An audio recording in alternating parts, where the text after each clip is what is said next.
Yes, sa ngayon. So, we have Professor Ferdinand Pisigan Harin. He is the author of 6 na Sabado ng Beyblade at iba pang sanaysay. 2014 winner of the National Book Award Best Book of Nonfiction in Filipino Language and finalist of 2014 Madrigal Gonzalez First Book Award.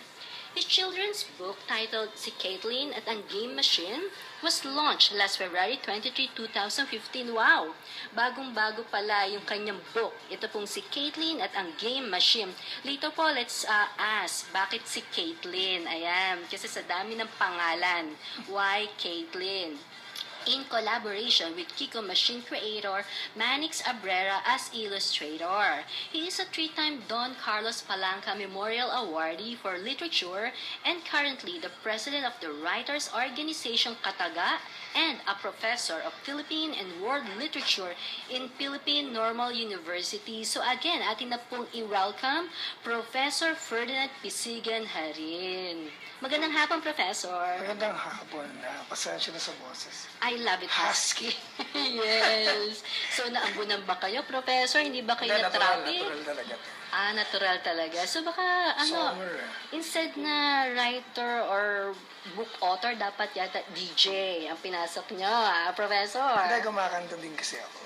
Right. So, siguro sa ating mga tagapakinig, they like also to hear your voice as a singer later. Okay lang po ba, Professor? Susunod na lang. Sa susunod, okay. So, sa ating pong mga tagapakinig, yun nga po, i-discuss natin ang ito pong industriya ng publishing.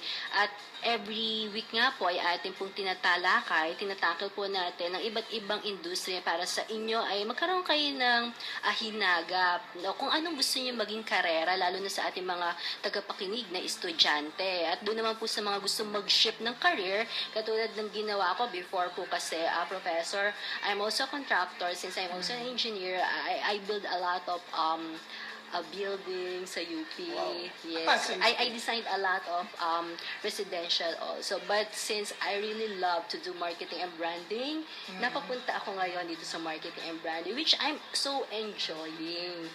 So ayan, sa ating mga tagapakinig, hindi pa rin po huli if you want to shift your career dun sa kasalukuyan at gusto niyo po yung kasi usually pag bata ka, may gusto ka talagang marating, pero ang nangyari is yung kurso mo napapunta doon. Naiba, no?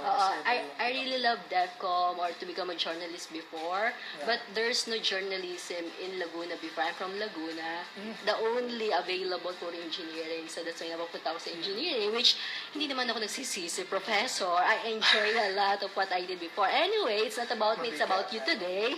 Yeah, so let's talk about your career, Professor. So, publishing industry, paano ka napapunta dito sa industriyang ito? Una, linawin ko muna, no? Siyempre, ang mas makakasagot nito yung mga publisher talaga, no? Pero siyempre, magkadugtong naman yung, yung pagiging writer sa publishing. Kasi bilang writer, kung talagang gusto mong puntahan yung pagsusulat, siyempre, ang susunod niyan, gusto mo rin ma-publish. That's true. So, ngayon, dahil na-publish ka, medyo malalaman mo na rin paano nga ba mapapublish. Pero ito, Professor, nung bata ka, ito ba talaga yung gusto mong maging? Di ba? Yun yung sinasabi na, ito ba talaga yung gusto mong maging paglaki mo as a writer? Lumaki kasi ako, yung pagkabata ko, ni-spend ko sa province, sa Candelaria, Zambales. Doon kasi, para kaming migrant doon, kaming Tagalog, doon sa isang komunidad na puro sambal. Kasi nga, maraming nangyari, doon kami napunta. And then eventually, basta nararamdaman ko, mas gusto ko makipag-usap sa mas matatanda kaysa sa mga bata. No? Tapos ang dami kong tanong sa paligid. Siyempre, ang dami-daming pinipid naman ng probinsya mula sa puno, mula sa bituin, mula sa... Yes. So, dami-dami mo tinatanong sa sarili mo na para bang feeling mo, hindi naman ito yung mga iniisip ng kapwa mo bata. Isa nahuli mo sarili mo, kinakwentuhan mo sarili mo para kang baliw, no? Pag pupunta ako sa palengke, pauwi, pag inutusan ako ng lola ko. Tapos gumagawa na ako ng mga kwento sa mga nakikita ko. Yun lang yung pagkakatanda ko. Pero hindi ko alam na pwedeng maging yun pala yung mga sinyales So, na pwede ka maging writer. Yes, ito ba, Professor, yung tinatawag natin, mahilig kang mag-imagine nung bata Yeah, ka? oo. And ngayon, na isa katuparan yung iyong iniisip ng bata ka? Napaka-importante. No? Alam mo kasi, nung bata tayo, lakas-lakas ng imagination natin. Sa ngayon na kasi tinatawag lang natin imagination yan. Pero nung bata tayo, totoo naman yun. Hindi naman natin alam na imagination yun. Yes. Para sa atin, totoo yun. Oo, oo. Totoo yun. Yun ang realidad sa atin noon. Kaya ang lakas-lakas noon, no? Pero ngayon nga, dahil marami na nga tayong napapagdaan ng mga problema, pagsubok, imagination na tawag natin yan. Minsan nga hindi na makasingit yung mga imagination sa buhay ng tao, lalo pag nakita nila yung mga bills nila, laki. That's true. Tapos ang traffic. Utility bills. Yes, nung na-traffic lang nung isang araw, di ba? Ewan ko kung makasingit yung imagination mo doon. Imagine nila nga lang natin na walang EDSA, parang gano'n, di ba? Kasi ang hirap talaga. Ngayon, parking na daw ngayon yung EDSA. Siguro kung malakas pa rin yung imagination natin ng gano'ng katanda tayo, kahit traffic, siguro hindi gano'ng kainit yung ulo ng mga tao. Totoo, no? totoo. Habang nasa loob ka ng kotse, nasasakyan ka na sa bus, nangangarap ka, hindi mo mararamdaman yung traffic. But literally, Professor, nangangarap talaga ako. Tinutulugan ko na lang yan. Ako, libro panlaban ko sa traffic. Libro, nagbabasa ka talaga. Na-master ko yung hindi ako nahihilo pag nagbabasa sa sasakyan. Okay. So, Professor, nung bata ka, okay, malakas yung iyong imahinasyon na tinatawag natin, right? Yeah, oo. So, ilang taong ka noon? Yan, umpisahan natin nung bata ka para sa ating mga tagapakinig.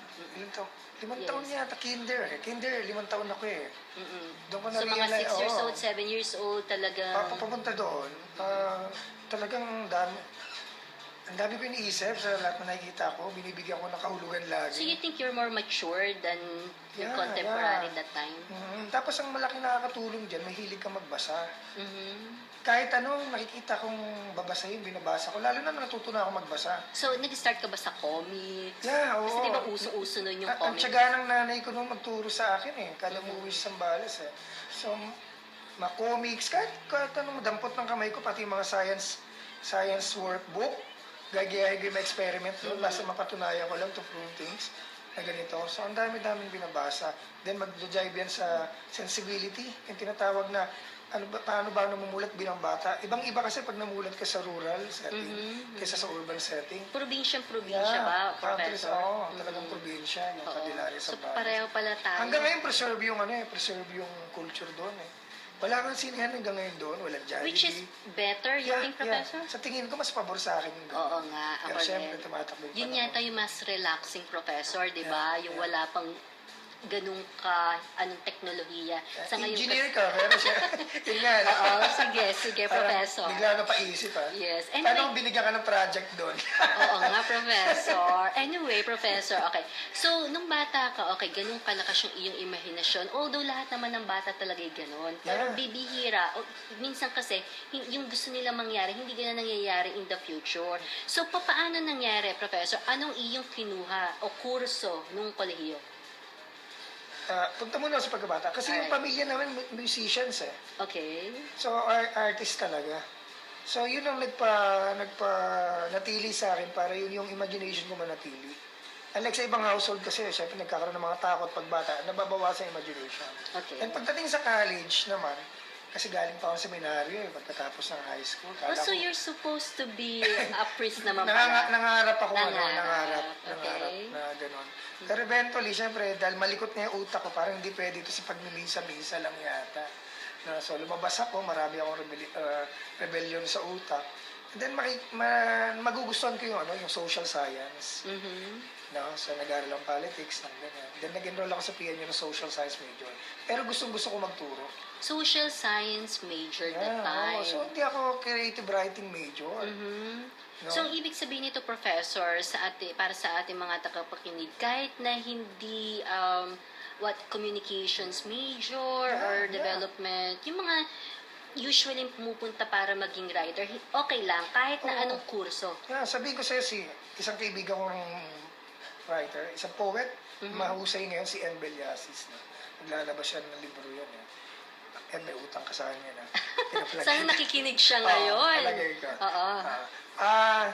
Ano siya, alam ko, easy sa mapuwa yun ECE naman, Electronic Communications Tapos Engineering. may nakasama ko sa writer's block, si Alexander Pates. Nag-playwright siya, pero engineer siya. Yes. Marami si Luis Gatmaita na isang doktor ng mga bata.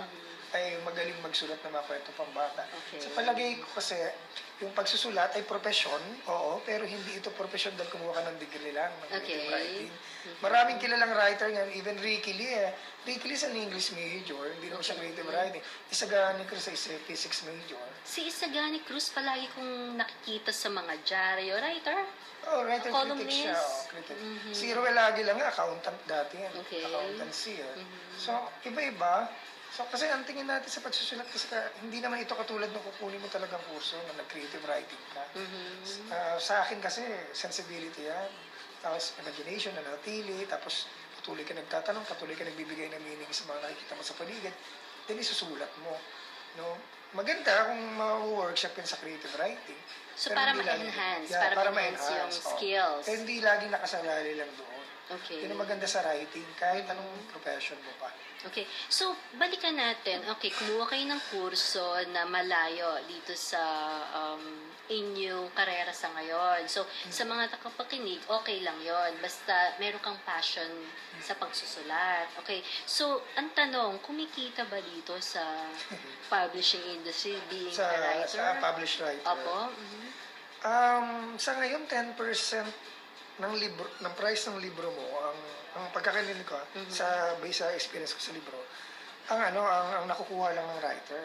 Halimbawa, kung 200 pesos yung libro mo, yung 100 dyan, yung half dyan, sa bookstore eh. Kung 200 pesos Oo, yung price libro mo. ng book, Yung 100 doon sa bookstore. okay. So, Tapos yung 80 pesos sa publisher, 20 lang sa'yo. alright. Tapos taxable pa yon. So, parang- Kaya nilalaban namin minsan sa amin, lumaki pa yung porsyento. Sa Amerika, di ba?